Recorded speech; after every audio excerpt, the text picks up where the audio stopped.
Most milyen hasznos témát hoztál, Robi? Sziasztok! A mai videómban az ingatlan vásárláskor fizetendő illetékről fogok beszélni. Amennyiben lakást vagy házat veszel, vagy valamilyen ingatlant, akkor jellemzően 4%-ot, azaz 4%-ot kell kifizetni a vételt követően. De vannak kivételek, erre fogok ma kitérni. Fontos, nem vagyok ügyvéd. Amit mondok, tájékoztató jellegű. Konkrét esetben kérlek, hogy fordulj az ügyvédedhez, vagy a NAV ügyfélszolgálathoz. Az egyik legnagyobb kedvezmény a cserepótló vétel. Például, ha veszel egy lakást, és a másik lakásodat a vásárlás előtt 5 éven belül, vagy a vásárlást követő 1 éven belül adod el, akkor nem jellemzően nem a teljes vételár után kell kifizetned az illetéket, hanem a kettő közti különbség után számolják fel. Vagyis, ha olcsóbbat váltasz, tehát olcsóbbat veszel, akkor ez 0% is lehet. Fontos, hogy az eladást igazolni kell.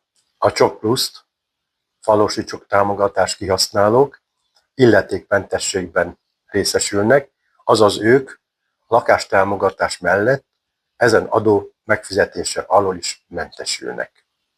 Új építésű ingatlan vásárlásnál is él a kedvezmény, 15 millió forintig illetékmentes. 15 és 30 millió forint közötti részre viszont meg kell fizetni a 4%-ot.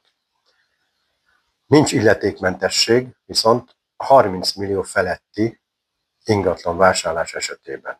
Kérlek, ha hasznosnak tartod a tartalmat, akkor nyomj egy lájkot, neked egy mozdulat, nekem viszont nagy segítség a munkámban.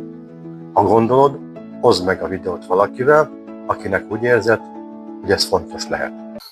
A 35 év alattiaknak csak az ingatlan vételárnak a 2%-át kell megfizetniük, amennyiben a vételár nem éri el 15 millió forintot.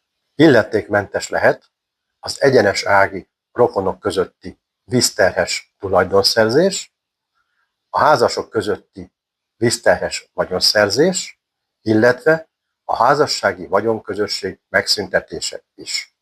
Remélem, hogy segített ez a gyors áttekintés.